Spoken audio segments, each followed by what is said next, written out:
میاں محمد نواز شریف کو پلیٹلیٹس کا مسئلہ ہوا تھا اور ان کی زندگی کو خطرے کا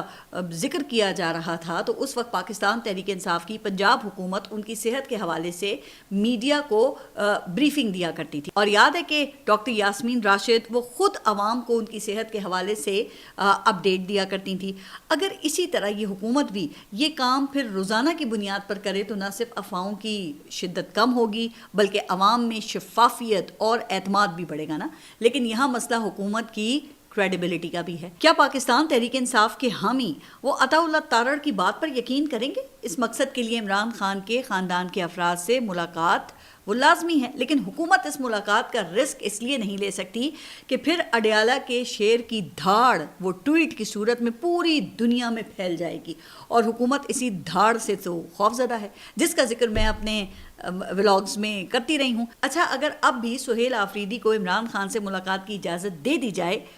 تو پھر دیکھیں بہت سی چہمگوئیوں کا خاتمہ ہو سکتا ہے نا۔ خیر، اب ذرا آگے بڑھتے ہیں، اور ابھی پنجاب کی ماں کا ذکر ہو رہا تھا، تو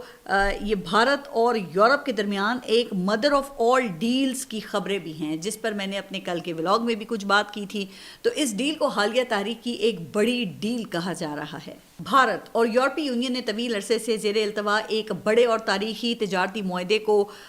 حتمی شکل دے دی ہے، اور اس ڈیل کے تحت بھارت اپنی مارکیٹ کو 27 ممالک پر مشتمل یورپی یونین کے لیے فری ٹریڈ کے تحت کھولے گا، اور یورپ بھی تجارتی مصنوعات کو اپنی منڈیوں تک رسائی دے گا۔ اس معاہدے سے بھارت کے ٹیکسٹائل، قیمتی پتھروں اور زیورات، چمڑے کی مصنوعات اور خدمات کے شعبے کو بھی فروغ ملے گا۔ اس ڈیل کے بعد بھارت کی برآمدات میں یہ بھی کہا جا رہا ہے کہ کئی گنا اضافہ ہوگا، اور اس ڈیل کے معاملات